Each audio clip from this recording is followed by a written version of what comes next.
Hello and welcome to our in-depth tutorial on React Context, a powerful feature in the React library that simplifies state management across complex component hierarchies.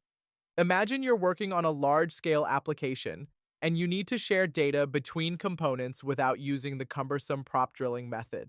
This is where React Context shines, offering an efficient solution by enabling components to directly access shared data effortlessly. In today's video, we'll explore why React Context is a game changer in modern web development, helping you manage global state more effectively, improve code maintainability, and enhance your application's scalability. Whether you're building a dynamic theme switcher, managing user authentication, or supporting multiple languages, React Context provides a seamless way to share state across your application. Let's dive into the theory behind React Context, understand its core components, and see it in action with a practical example. To truly grasp the utility of React Context, let's break down its key components and functionality. At its core, React Context is designed to tackle the problem of prop drilling, where props are passed through multiple layers of components, often leading to tangled and hard to maintain code. React Context introduces two primary components, the provider and the consumer. The provider component acts as a container for the state you want to share, while the consumer is used by components that need to access this state. By using react.createContext, you create a context object that includes both a provider and a consumer. The provider component takes a value prop that contains the data to be shared, and any component within this provider's context boundary can consume this data using the consumer component. This design pattern allows for a more streamlined and organized way to manage global state. One of the most significant advantages of React Context is the Context API, which facilitates communication between the provider and consumer, eliminating the need for intermediate props. This not only simplifies data sharing, but also enhances code readability and maintainability. However, like any powerful tool, React Context comes with its challenges. Performance issues can arise if context values change frequently, causing unnecessary re-renders. It's also important to avoid overusing context for state management, as it can lead to bloated and complex code. Instead, consider using context in conjunction with other state management solutions like Redux or local component states. Now that we've covered the theory, let's move on to a practical code example that demonstrates how to implement React Context in a React application. In this section, we'll walk through a practical example that illustrates how to implement React Context in a React application. We'll create a simple app that manages theme toggling and user authentication status using React Context. The application consists of multiple files, but we'll focus on the theme context.ajs file, which is crucial to understanding how React Context works. In theme context.js, we start by importing necessary modules from React, including createContext, useState, and useContext.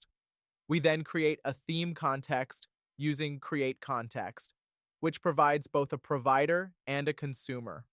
The theme provider is a functional component that holds the state for the current theme, initialized to light.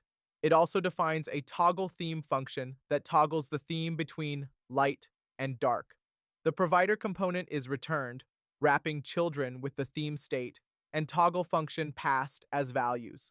This allows any nested component to consume the theme data and toggle functionality. We also export a useTheme custom hook that simplifies accessing the theme context, making the context value easily accessible from any component. In the example application, the theme provider is used to wrap components like theme toggler, which displays the current theme and a button to toggle it. By using React Context, the theme state is efficiently shared and managed across the application without the need for passing props. Let's take a look at the theme context.js file content. Now that we've walked through the code, let's see how these components come together in a live demonstration. The application starts by displaying a header indicating it's a React context example. Initially, the theme is set to light, and the user is not authenticated. As we interact with the application, we can toggle the theme by clicking the Toggle Theme button.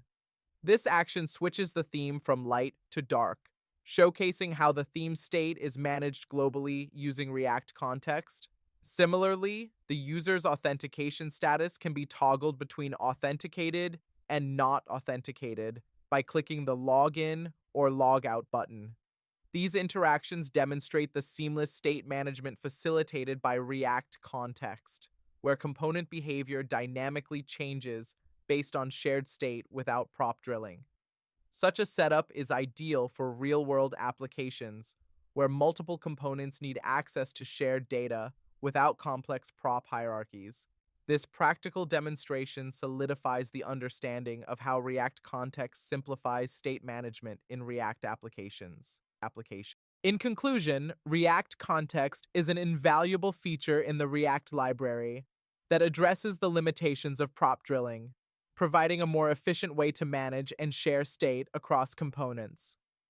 By utilizing the provider and consumer components, developers can establish context boundaries within which state is easily accessible.